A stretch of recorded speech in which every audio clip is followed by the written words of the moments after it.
the federal structure. So the elections are for the state governors and one for the presidential. So there's a big difference there. Moving it to early November also allows for proper transition. You know, we have not been monitoring the transitions, but there have been a lot of difficulties with the transitions. I think we need to tighten the transitional regulations so that when the party loses power, there are certain things they can and cannot do. As you know, the last elections, for instance, there were all kinds of controversy over last-minute employments and contracts and all kinds of things. I think we need to tighten that. But coming back to the elections, you see, the first time they had the separate elections, what we saw was that once the presidential elections is done and we know who won, everybody will go to vote for a parliamentary candidate of the winning party. Because of the way our structure is centralized, we know that our presidents are so powerful, they invested with so much powers. So if you don't belong to his side, then certainly you're going to lose in many ways, including development in your area. So people quickly rally to the candidate of the winning president. In the same way, if even we have the presidential after the parliamentary, what is going to happen is that once the parliamentary majority is determined, it's going to influence how people vote for the presidential. Yeah. So I think the best thing that Farijan did with his VC at the time, through the IPAC, was to bring the parties together for them to accept that we do the elections on the same day. And I think it's a good thing. We have to maintain that because of the problems we had when we did it the same day the last time. I do agree with him on the needless controversies that follow our elections. But I don't think changing the model at this point will solve the problem. The problem is that oftentimes the counting is an issue because somehow we are unable to curb party stalwarts who go to certain stations. It's not across board, but there are certain areas that are problematic. Even before elections, we know that this area we're going to have a problem. And since our first elections in 1992, there are certain areas that have always given the country a headache in terms of the people comporting themselves and all. And I think with that, the security agencies are able to develop their own strategies for containing it. So unfortunately, I should say, still we have controversies, and they will continue to have controversies. As for the petitions, look, no matter how we structure our system, because the system is so polarized between the two political parties, no matter what happens, the loser is going to protest. There have been, in fact, from Kufuor's time, NDC filed a petition against the elections. And since then, almost every election, there's some kind of discontent. Can we cure that? Prof, the issue on the petition is not that when we move it to November, it's going to cure it, but for us to have enough time to determine the petition before the next government takes over. So the CRC report recommends that there should be a 30-day period for determining the petition so that whoever is taking over government, I mean, we are not in doubt, because if we look at the 2012 election petition, for instance, now people were very concerned about the fact that what if the Supreme Court declared in favor of Nanado? That's going to mean that a certain president is going to leave power, is going to create a lot of tension. So then the proposal is that let's solve this by giving some time before the next government takeover, so that we are not in doubt in our minds who is actually the president, so that 30-day period in determining it, we can do it between November and before 7 January. That's correct. I agree. And I start with the CRC. And I think the government accepted this proposal. So it's not just petitions not coming. Yeah. Right. But also the period we need to ensure a more effective transition. Yeah. Also, another important point that has not come to this conversation this morning is when you have to have a runoff.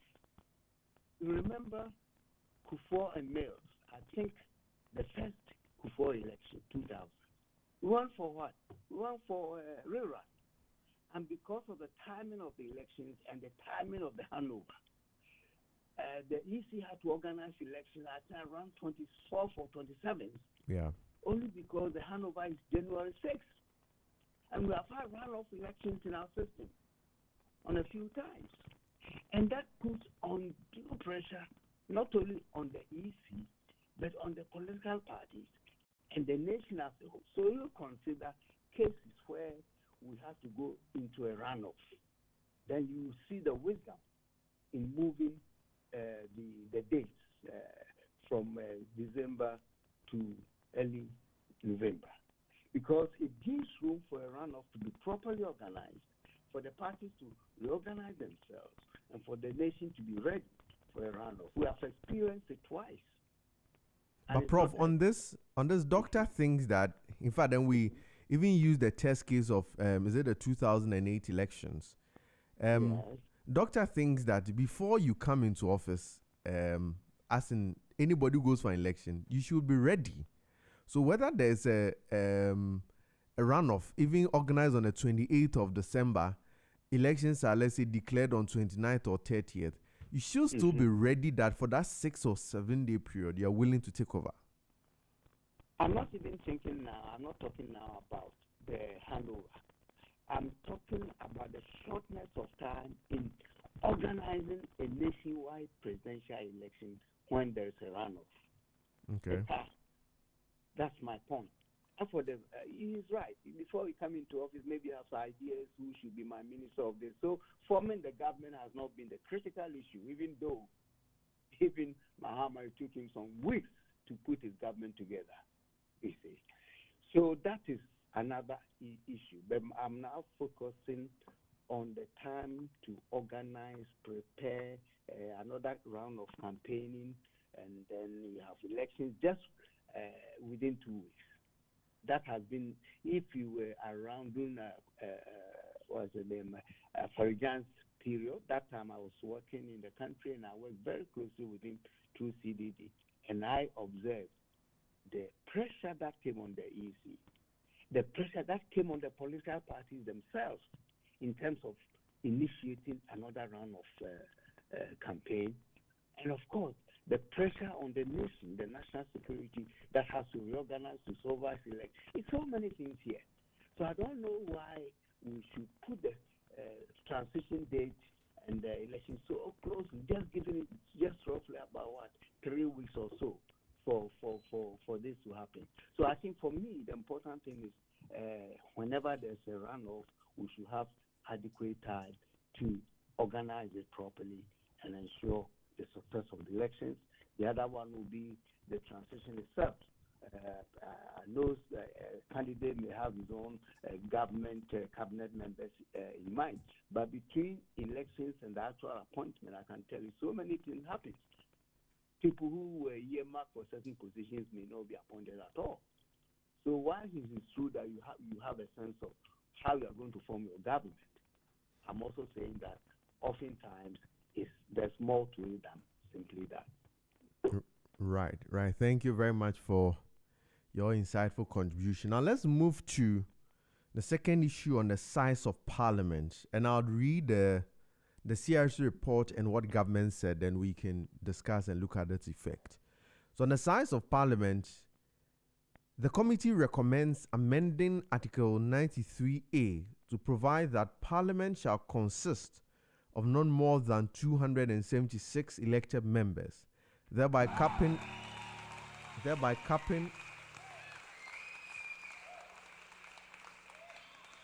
Hello.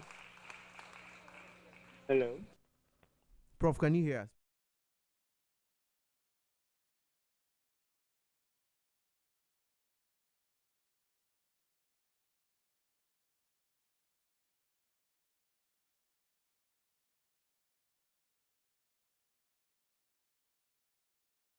reviewing the division of the country into constituencies after a consensus, apply such criteria, rules, and methodology, including appropriate deviations from the population quota, as shall be prescribed in relevant legislation to ensure fair representation and prevent gross malapportionment among the constituencies.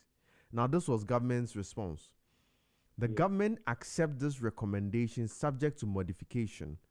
The government agrees that the membership of parliament should be capped, but proposes that the ceiling be fixed at 300 members rather than 276. Of the 300, 276 will be elected directly through competitive constituency elections, while the remaining 24 will be elected through proportional representation among women, persons with disabilities, and the youth. An independent study is to be commissioned into the feasibility of proportional representation, capping the membership of parliament in this manner capping the membership of parliament in this manner is a cost-saving measure with positive fiscal consequences and to promote greater accountability by preventing the proliferation of constituencies. The corresponding amendment to Article 47 requiring the Electoral Commission to apply legislatively prescribed criteria when reviewing constituency boundaries will introduce greater transparency and objectivity into the boundary delineation process. So I guess what the CRC proposed was that, yes, we should maintain the 276 members, but government is saying that no, let's up it to 300. We'll still elect the 276, but then now there's going to be about some 24 people who are going to come in, but they're going to represent what typically they call minority rights, that's women, persons with disability, and the youth. Now, do you think that this is is necessary in the first place? And Prof, maybe let me start with Dr. Obeng, then I'll come to you, Prof. Okay. Yeah, so Doctor, what do you think of this? Now, government has introduced some 24 people who they said they'll be elected through proportional representation among women. And I don't even know how that is going to be done, whether now we're going to have a different election where we will elect the 276 for a constituency, then I'll open up another election for us to vote for 24 people who represent these categories. I mean, do you think it's feasible? They've stated they'll do a study anyway. But then, I mean, off the top of your head, what do you think, Doctor? Thank you, Kwaku. Just let me say that it's something that should be a non-starter. In fact, it's something that we shouldn't even venture into it to create more chaos in our democratic dispensation. But there's been concerns also of our parliament not representing even women. I mean, I'm not sure of the statistics currently, but I think the women represent just a very small fraction. And so maybe this is as they call, a positive measure to deliberately introduce women and the youth. In fact, I think last week we had a conversation about what today the youth can do. But then now, if I'm to stand for election, if I remember, the statistics show that for a parliamentary election, you may need about $1 million. And if a person who is about 30, 35, who is now struggling to make some money, but has good ideas and leadership, shouldn't this be, a good way? Yeah, Kwaku, sometimes I just ask myself why, it comes to a time that I want to find more troubles for ourselves when we are supposed to rather get the constitution, making it more fluid and making it more maturing. You see, what is democracy? It's the choice of the people. We shouldn't get into a situation where we want to put something on top of what we are supposed to get democracy to work. The people are supposed to select their own people. If they want a woman, they will select a woman. If they want a man, they will select a man. If they want a young guy, a youth, they will select a youth. Yeah. So why do we want to, dilute the democratic process by saying that, well, we are reserving certain seats, to certain people because they, on what grounds? That either the youth are many and therefore we should bring a rep to come and help in the August House of Parliament. But Kweku, one thing is the Constitutional Review Committee even did not recommend this. That is the first point. So why the 24 additions? Yes. So why is government trying to come out with a different thing that is on their own, either their own study or their own opinion? But government also, as an institution of policy, also, there's starting a policy for bringing in, because we've been talking about those women being underrepresented for a very long time.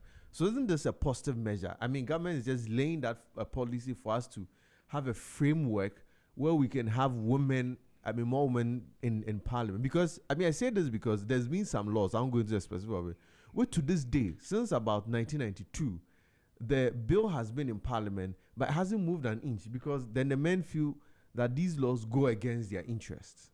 I'm not sure it's because you go against the interest of men. I think we should have people who prepare themselves to hold political positions. That is one point. It's not just a matter of making up numbers that bring these people for them to come and be part of parliament or a democratic process. We don't do it like that, because democracy means the people should elect their own reps.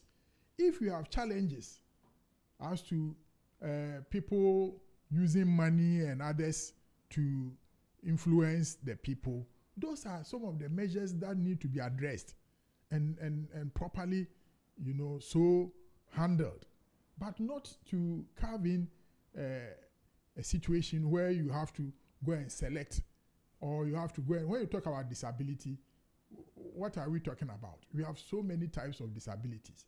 How are you going to select those people in one way or the other to elect, for them to elect somebody? There's a Disability Act which defines their scope. Yes, but we have a cross section of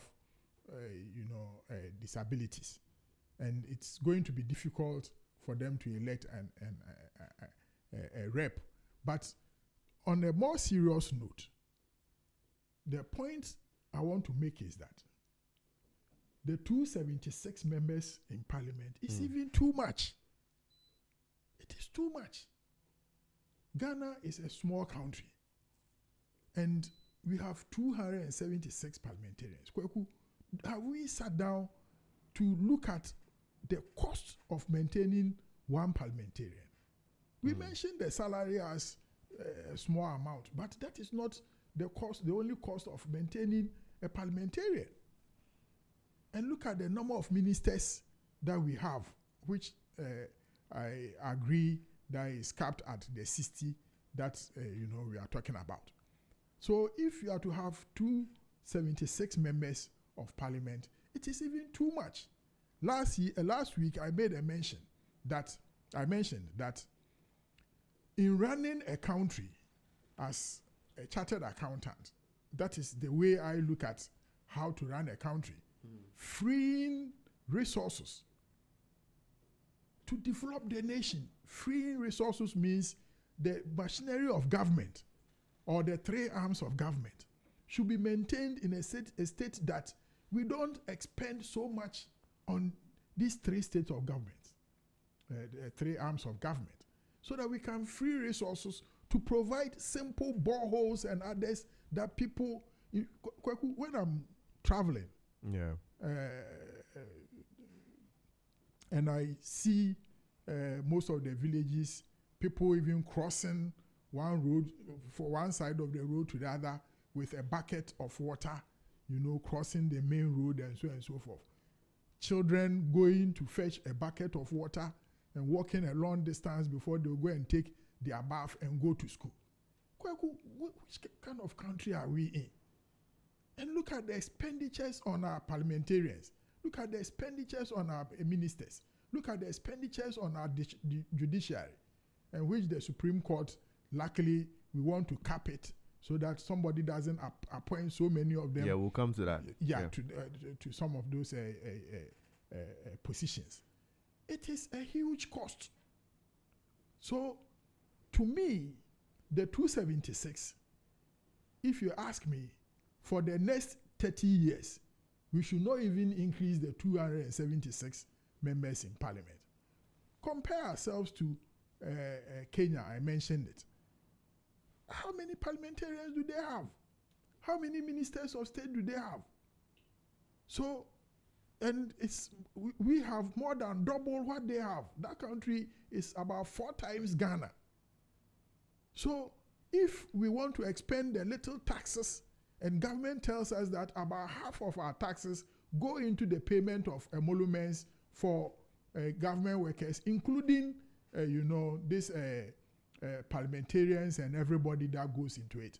So the taxes we collect, if half goes to finance that, the over 35 million people that we have in the country, they are going to use half. And how many are these people? That the rest of the country is going to use half the money to develop. What kind of development can we be?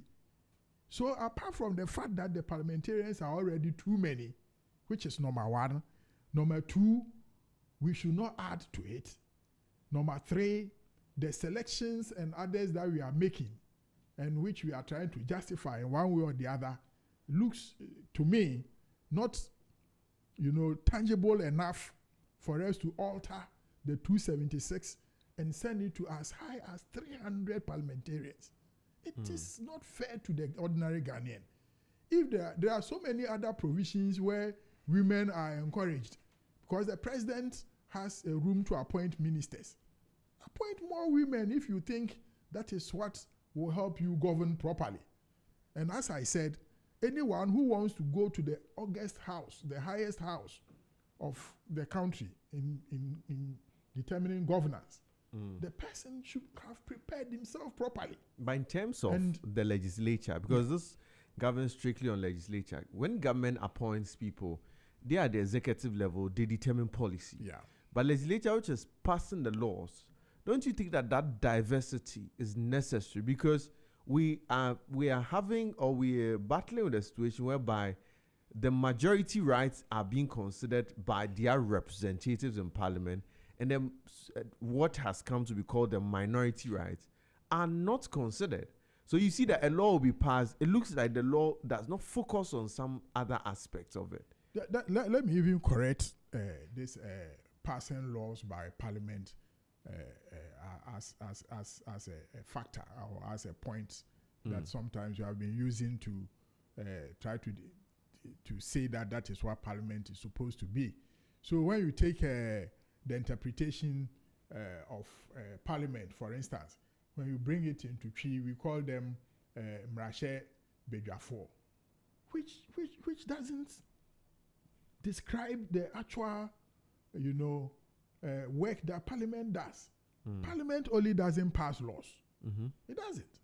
There are so many other functions and activities that you need a gross, variety of professionals to go into parliament. But because we have called it Emrashe Bedwemuno, seem to suggest that it is those, maybe it's even lawyers who should be made to go to parliament. Yeah. Which is not the point. So if you ask me that how do we describe parliament, it is more of how the state is governed. How the state is governed. It should be the work of parliament. And yet, parliament. But aren't we giving them too much? Because the law itself reserves some matters which must be taken together. Some government business must be taken to parliament for a deliberation. Yes, agreed. But when it comes to accountability, security, and budgeting, and so forth, are part of the functions of parliament. And I'm saying that there are so many other channels that are also provided for all these other parties that we are talking about to make their presentations. into our inputs into parliamentary work, not necessarily physical representation. So when we talk about disabled people, youth, and all that, there are so many channels that they can have all these, their grievances channeled into Parliament for Parliament to work on it, but not necessarily physical presence. And even when you look at the fact that government says they are deliberating on how to do it, even shows clearly that there are no clear defined ways that they can easily get reps into adding up. And we are talking about adding as many as 24. And it's proportional. As for how proportional it's going to be is something that is even debatable. So I'm saying that we should maintain the 276 as even recommended by the review committee. The increase is not necessary. It's going to add up the cost of running our democratic systems. It's not going to free up resources to provide basic amenities for the over 35 million people that we are in this country, who are already suffering and overburdened by about half the revenue that is collected, serving only our democratic structures, while the people are languishing in poverty and lack of simple amenities. These are all causing all sorts of brain drain, and then also causing urban rural drifts. This time when you go to the villages, you don't have any suitable skilled personnel manning our district assemblies and so on and so forth. Even when you talk about agric these days, you don't have the youth participating in all these kind of economic ventures. So I'm saying that there are already ways that they can channel their grievances into Parliament, without that physical presence that is going to exert all kind of troubles for our democratic systems. Okay, so you, in essence, do not agree at all, in fact. Okay, let me turn to Prof. I'm here. Yes, Prof. So on this suggestion of increasing Parliament's representation to 300 by government, so that we'll have about 24 people who represent specific interests like women, the youth, and persons living with disability. Do you think it's a step in the right direction? Yeah. Let me say that on this point, I am 100% in agreement with my good friend, Dr. Obin. And he said a lot, and I agree with him totally. First of all, he talked about the cost of government or governance. You see, it seems like in this country, whenever government faces a challenge, the first recourse is to create an institution and have more people. Look at the anti-corruption agenda and how many state institutions have been created. The last one being the Office of Special Prosecution. And has that really made a difference in the fight against corruption? I'm not sure about that. So, coming back to the issue, 276 elected people for 32 or so million people is simply too much. Now you see also that by the Constitution, every 10 years that you have a census, EC is supposed to redesign the electoral areas. So that if you look at the rate of population increase, which is about 2.5%, it means in about 30, 40 years, we can have about 400 parliamentarians. And if you look at other countries with bigger population sizes, we're going to be way overboard. So the idea is not to create more seats. I can sympathize with the government's idea of affirming quote-unquote minorities, what we call the affirmative action. Yeah. I think that's what this proposal for 24 people, additional parliamentarians through what they call proportional representation is all about. But as Dr. Ben has already indicated, there are other ways of engaging citizens in the political processes. Because first of all, like he said, we don't even know how you're going to determine these so-called proportional representatives. And I can bet you it's going to be given to government, just like the Council of State. Some are elected, many others are appointed by the president. So in the end, every Council of State tends to rubber stamp, even though they may disagree in private over certain issues. But generally, they tend to rubber stamp the president's desires. Okay? So this 24 additional thing they're talking about is completely needless. Why should I say so?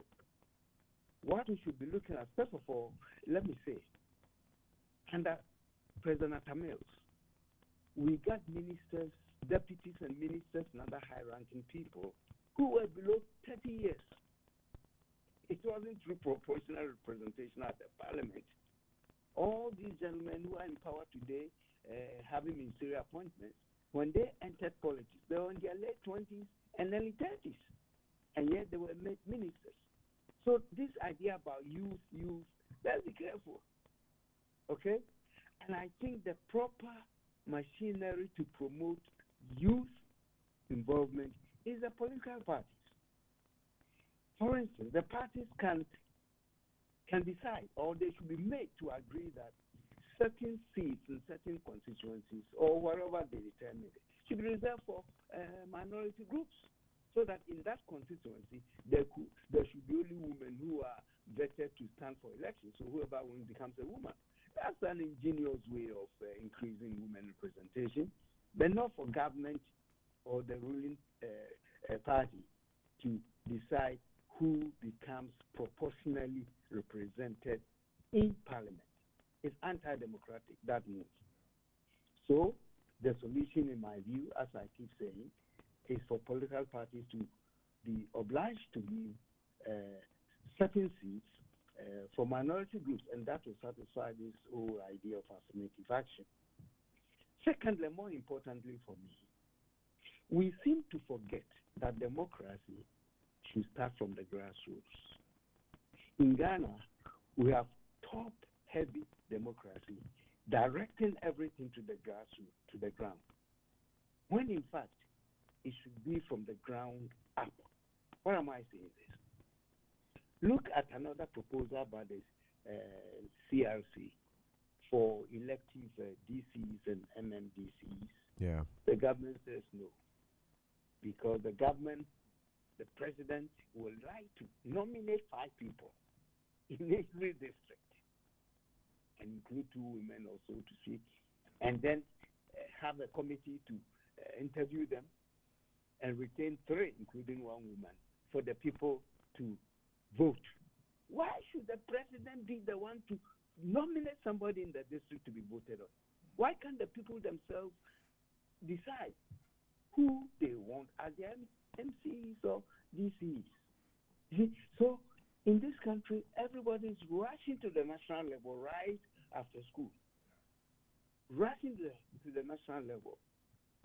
And the local government structure we have is just an appendage of the Ministry of Local Government, which of course is constituted by the president. And if we're to be serious with grassroots democracy, then all these issues you're talking about may not be necessary, because at the basement, at the grassroots, people have been politically active, electing those they want, and from there they can graduate to the national level. So this is another way of ensuring full participation at the grassroots, at the district level. Women, people with disabilities, and others can all be captured to be actively engaged in what is necessary. Because what is important in a democracy is for the people themselves to rule themselves.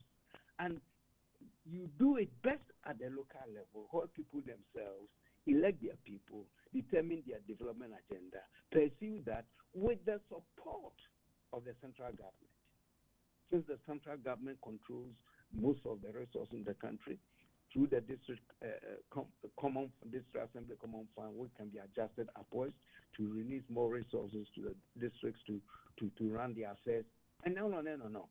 But this government, NDC government, has been captured when it comes to the idea of decentralization. It's been captured by the Kwame Nkrumah's idea of decentralization. But Kwame Nkrumah's idea is not the best idea.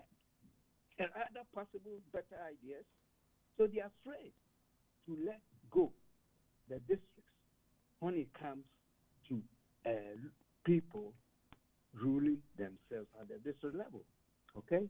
So my good friend Dr. Bin has already mentioned the cost of maintaining the state. You want to expand all this? I don't know how much parliamentarians are paid. We are never told directly. But even if we are spending 30,000, 40,000 cedis a month on parliamentarians, we are going to add 4. So you ask yourself, what will be the value addition? What will be the value addition? Parliament properly constituted will mean that whoever is elected from a constituency should be consulting very closely with his or her constituents. And those consultations will include women and disabled persons. So adding them to Parliament will not add any value to parliamentary debates or anything of the sort if we organize the Parliament properly. So looking at the cost implications and the fact that we are often too lazy to explore more meaningful way of governing ourselves, and we are quick to create institutions and add people, ballooning the payroll of the government. My friend was saying 50. No. When I was at CD, the research indicated that 70% of our national revenue, at times it goes to 75% of our national revenues, go to pay salaries and emoluments of public officials. At times it jumps to almost 80%.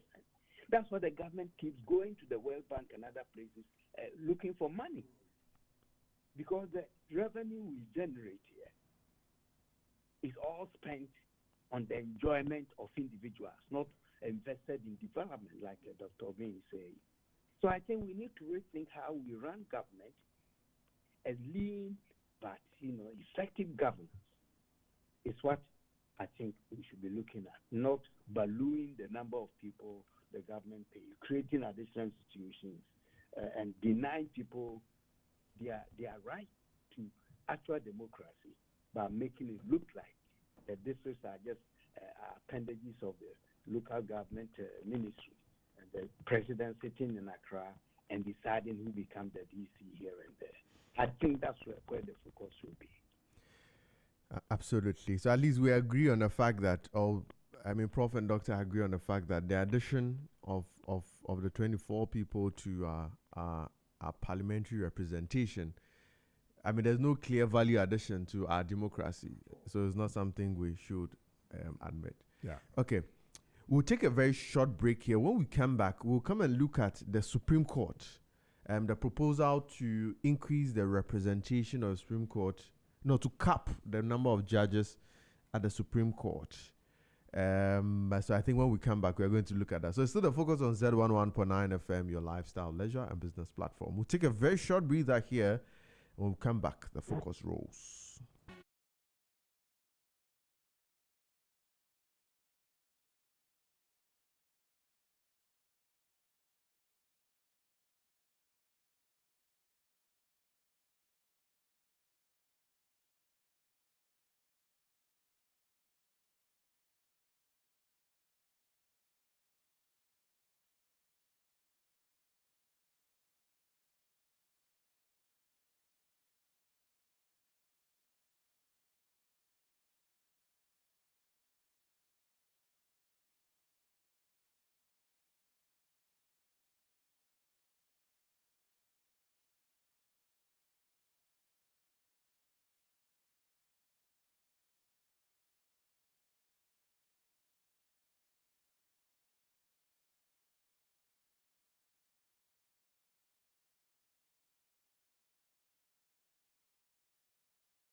NFM, many thanks for staying with us. And my guests have been Professor Bafo Ajimendia, who's a governance expert, and Dr. Kenneth K. Obing, CEO and resident consultant of Kethama Consult.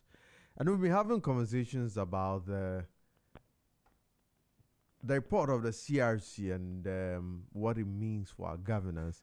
And now we are turning attention to the report or the aspect of the report that governs the judiciary on especially the recommendation that the Supreme Court's representation or the number of Supreme Court judges should be capped at 90. I think the committee proposed 14 plus the Chief Justice, but the president's response is that we have 19 Supreme Court judges. Maybe let me start this one with Prof. Prof, do you think that this decision to cap the judges in the Supreme Court will solve any problem? And previously we had just an open end. We've always hovered around the teens. We've not gone too high. I've not seen us enter into the 30s before. We've always been around the teens. And we've conformed with that convention. But then now we want to make it as a law that we can go beyond 19 Supreme Court judges. Prof, what do you make of it? Do you think this is necessary or it solves any problem? Well, first of all, I'm happy that the president at least says we should cap it at 19. Because currently, I think we have 22 justices. Am I right? I think some of them have retired, so we have fallen into the teens, the late teens. But the president nominated 3. Oh, yes, there are 3 pending, yes. Yeah, they are pending. Exactly. And that brought it to 22. Right. Until those others retire who are of age, right? Yes. So at least I'm happy there's an agreement that there should be a cap. That one I'm happy. Because as you know, presidents have a way of packing the court in order to gain certain benefits in judicial matters. You know, court packing. Yeah. Simply, when the president feels that majority on the bench against whatever decision he wishes to have, he will just add more justices to turn the tables in his favor. It happened before, and I can tell you, frankly, it happened under President Kufuor when Justice Afre was appointed. Brought him to this exactly the Chikata matter. So, yeah. Exactly. So there's a real issue on that one. So capping it at least is helpful. But still, the 19 is very high. So whilst I'm commending the president for capping it at 19, I think the cap should have been down to the 15 or 14 that the CRC recommended. You see, because if you look at, first of all, don't forget that the justices are complaining of delay cases because they are overwhelmed by the amount of work they have to deal with. So the delays and the other matters, the judges are pressured, which is true. But think of it. Ghana, a population of 33 or so million, we're going to have 19 justices. Yeah. America has a population of 350 million. They peg this at 9, it's still 9. But what they've done cleverly, first, is to relegate certain cases to other courts, the lower courts. Yeah. Secondly, even if you bring a constitutional matter, they look at it and decide to admit it or to reject it outright. But in this country, most, if not all, of submissions to the Supreme Court are accepted to be adjudicated. But they don't have to do that. They can quickly relegate it to another court or decide that this, like a recent case, I've forgotten, there's a recent case where 2 people have filed with the Supreme Court to seek interpretation of the Constitution on a certain matter that unfortunately escapes my mind. It's all frivolous. And the court has said... Do you mean the legal vacation matter? Oh, that is more recent. But just before that, 2 weeks, 3 weeks ago, 2 people, individuals, maybe it will come to me. Okay. But the point I'm making is that not all cases should be heard unless the judges or the court think there's a substantive case to deal with. In Ghana, some of the cases are frivolous. They should be rejected outright or send it down to some lower courts. Anyway, that is a way to cure the pressure that they have on them. Because truly, if you know how these judges work, they work a lot. A lot. Secondly, but Prof, if we go this way, before you move to your second, if we go this way, aren't we also going to deny some people of justice? Because if, I mean, say, let's take this issue of the legal vacation. Some people have called it very frivolous, but these are things to which border on some people's rights. So maybe for me, it doesn't affect my rights, so I'll think it's frivolous. But for another person, these are pressing issues. Don't you think that justice will be denied in that particular manner if you propose that route? Oh, I'm not suggesting that I use the term frivolous, maybe frivolously myself, but the point here is that not all cases are deserving of the hearing of the Supreme Court. That's the point. Not all cases. Some can be relegated to the lower courts. Okay. And some, when it's submitted, and on the surface of it, you realize that this is no substantive case. You reject. Look, the U.S. Supreme Court, you can tell the number of cases they don't admit for hearing, even though it's a constitutional matter. Because for them, for the court, maybe they sit privately and realize that this case is already, it has a, so that's the point. That's one way to limit the extent of cases that are admitted, to burden the court unduly. So that's the first point. Second point I was going to make relates to a system. Systems referring to how the court has been organized and how it functions. If you get a systems analyst to examine the court, you realize that they will recommend the streamlining of the system to cut out so many things. You see, so if you revise the system and make it more smoother, it will eliminate the delays and other matters that tend to burden the court. Because oftentimes it is the system that's abused that creates this kind of pressure on the court. Don't you know that even when in the courts, a whole case, a whole file can be lost, and that can delay a case for about a year or so. Why was it lost? Because of maybe corruption. Somebody has gone to bribe the registrar or somebody. Don't bring this case ever to the hearing of the court. So there are all kinds of systemic problems that need to be weeded out in order to free the court to do its thing. Now, back to the issue of the number. I said, one, that capping it is important. And secondly, I see strongly that